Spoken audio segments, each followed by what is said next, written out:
भाइयों नमस्कार। भाइयों आज मैं किसान मेले में आया हुआ हूं और यहां पर कई कंपनियों की दवाइयों के स्टॉल लगे हुए हैं और ये स्टॉल है एफएमसी कंपनी का। तो इनसे जानकारी लेंगे कि गन्ना बुआई में और बाद को भी कौन सी दवाई का प्रयोग करें जिससे गन्ने में अच्छा रिजल्ट मिले। हाँ जी भैया जी, अपना परिचय। नमस्कार, मेरा नाम अमित शर्मा है जी। मैं एफएमसी में एज ए मार्केटिंग इंचार्ज हूँ जी। अमरोहा संभल में। जी। अच्छा, एक जानकारी दो, जैसे आप गन्ने की बुआई चल रही है हाँ जी। तो किसानों को क्या कौन सी दवाई अच्छी रिजल्ट देगी जो बुआई में लगानी चाहिए? ठीक है, बुवाई में मुख्यतः अगर बात करें तो हम लोग जो डाया लगाते हैं उसके साथ में हम लोग एक इंसेक्टिसाइड लगाते हैं जो टर्माइट और वाइट ग्राफ्ट हमें कंट्रोल दे। जी। तो उसके लिए एफएमसी थोड़ा तेज बोलो। उसके लिए एफएमसी ने एक मॉलिक्यूल बनाया है जिसका नाम है टारिस्टा प्लस। जी। और ये अपने इंडिया में एफएमसी है जो इस दो टेक्निकल एक्सचेंज दोनों का कॉम्बिनेशन एक साथ देती है जिसका नाम है टारिस्टा प्लस।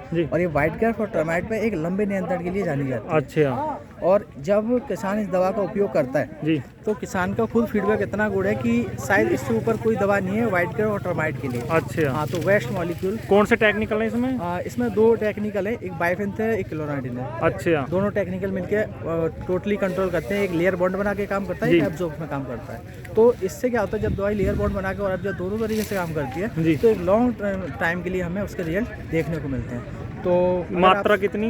मात्रा की 400 ml पर एकड़ के हिसाब से। और इसका यूजेबल हम दो तरीके से कर सकते हैं। या तो जब हम गन्ना बो रहे हैं तब इसको ड्रेंचिंग मेथड से इसका यूज एप्लीकेशन करते हैं, और या फिर जब हम डाया या डीएपी लगाते हैं तो उसके साथ में हम लोग 400 ml रेते में मिला के और रेते को यूरिया के मात्रा दोनों में एक ही रहेगी? मात्रा दोनों में सेम है।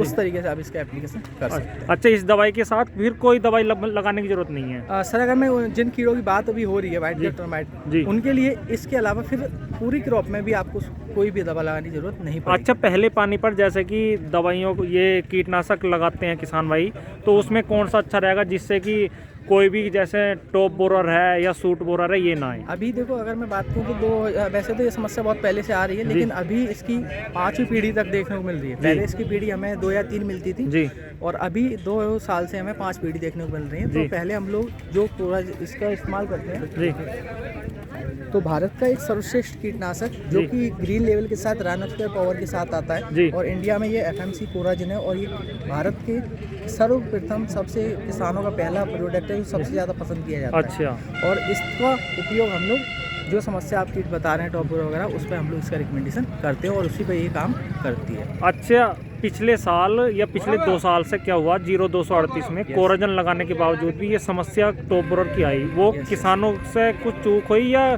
दवाई में ही कुछ होता? नहीं, ऐसा कुछ नहीं है। किसान भी देखो लागत लगाता है, कोशिश करता है अच्छे से अच्छा करने की। तो मैं आपको मोस्टली बता दूं कि 2 साल से जब ये अभी अपने 1 मिनट जो मैंने पहले बताया, पहले हमें 3 पीढ़ी का सामना करना पड़ता था, तो उसके लिए हमारा कोराजिन अकेला काफ़ी होता था जी। लेकिन अभी 5 पीढ़ी आ रही है, तो अगर हमें 5 पीढ़ी का टोटल कंट्रोल करना है जी, तो सबसे पहले क्या करना है कि पहले पानी से बोते समय या पहले पानी से पहले सूखे खेत में 150 ml कोराजिन, सूखे खेत में। हाँ, क्योंकि देखो दवाई के 3 मंत्र होते हैं जी। वो 3 मंत्र है कि सही समय, सही मात्रा और सही विधि। अगर इस तरीके से किसान फॉलो करेगा तो हर दवा के रिजल्ट उसे मिलेंगे। ठीक उसी प्रकार कोराजिन का सही समय है बोते समय या पहले पानी से पहले, सही मात्रा है 150 ml कोराजिन को 400 लीटर पानी के साथ अच्छे से घोल बनाना है, और इसकी एक ही विधि है। आज किसान कई विधि यूज करता है लेकिन हम उसकी रिकमेंडेशन नहीं करते और करना भी नहीं चाहिए। इसकी केवल एक ही विधि है, वो ड्रेंच मेथड, यानी कि नोजल को खोल के और जड़ों पे धीरे धीरे डालते हुए चले जाना है, और 24 घंटे के अंतराल 1 मिनट के बाद से 24 घंटे के अंतराल पानी लगा देना है। तो इस तरीके से इस कोराजिन का अगर उपयोग करेंगे तो हमें पूर्ण रूप से लाभ मिलेगा। अभी जैसे आप बता रहे थे क्या समस्या अब 2 साल से हमें देखने को मिल रही है, तो मैंने आपको बताया 5 पीढ़ी तक का अटैक आता है। तो अब हमें क्या करना है कि वो समस्या हमें देखने को ना मिले। तो उसके लिए हमें क्या करना है कि जब हम कोराजिन का उपयोग कर लेंगे तो उसके ठीक 80 से 85 दिन बाद ये एक मॉलिक्यूल आता है जिसको सब लोग जानते होंगे, इसका नाम है फटेरा।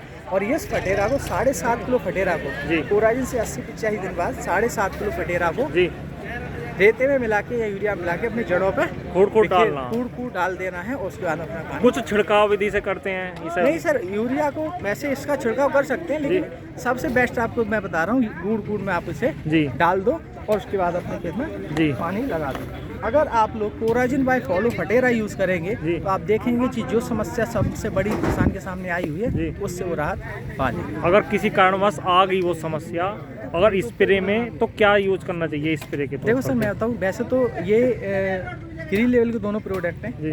और एक तरीके सिस्टमेटिक तरीके से काम करते हैं और एक लॉन्ग टाइम तक काम करते हैं। ये समस्या बिल्कुल नहीं आएगी आपको। और आप कोराजिन फॉलो बाय फटेरा का यूज़ करें, लेकिन अगर कोई अदर इंसेक्ट या अटैक आता है आपके खेत में तो उसके लिए एक दवा आती है हमारी मार्शल जी।